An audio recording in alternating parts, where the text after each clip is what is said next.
Did you know that 1 in 10 American adults, or 20 million adults, have some level of chronic kidney disease? What's even more startling is this incidence of chronic kidney disease in the older adult population has more than doubled from 2000 to 2008. I've invited Dr. Fleming back to explain what we can do to help keep our kidneys healthy. Dr. Fleming is our medical expert and a board-certified geriatrician. Dr. Fleming, thank you very much for being here. Glad to be here. So let's start at the basics. What are the functions of our kidneys? Well, the obvious one is to eliminate liquid waste, but the kidneys are so much more. The kidneys provide the balance of what we call homeostasis. That is the balance of fluid and electrolytes in the body, things like potassium and sodium that are very critical, calcium. The kidneys also have a hormonal function. They have to do with red blood cell production, vitamin D manufacture, and are just amazing organs. What is considered then chronic kidney disease, or CKD? There's an arbitrary division of 5 levels of kidney function based on what's called the glomerular filtration rate, GFR.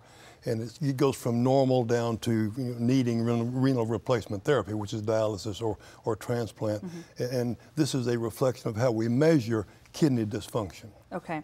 So what are the signs of chronic kidney disease? So how would it be diagnosed, for example? Generally with laboratory testing, because you don't know that your kidneys aren't working until it's quite far advanced.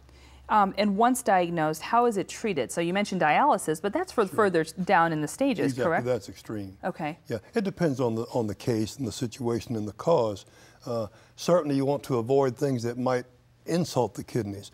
In the elderly, one thing we guard against is the use of the non-steroidal anti-inflammatory drugs, the Advils and Aleve and Celebrex and things like that. Although they're excellent for arthritis and pain, they can be deleterious to kidney function. And anything else that might impair fluid balance, like diuretics, and those things. How is CKD then monitored? So if you think someone, or lab tests show that they're in beginning stages of chronic kidney disease, how do you then monitor it?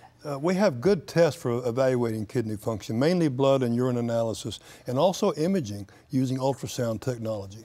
And so can a regular primary care physician do this, or do you need to go to a specialist? No, all physicians are quite attuned to monitoring kidney function.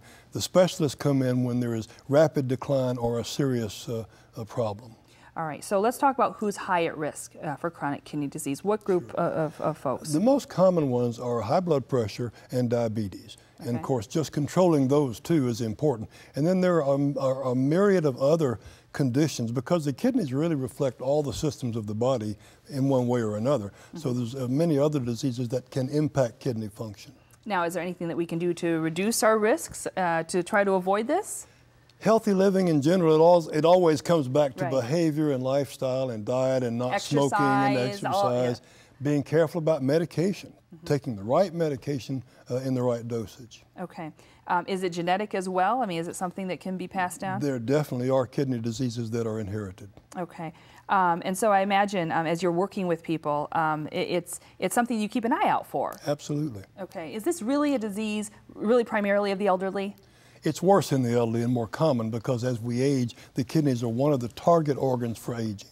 Is it possible to say that we don't really think about them until they don't work? Very common. Very common for folks. For more information, I know one of the places folks can go is the National Kidney Foundation. They actually have a local office in Orlando.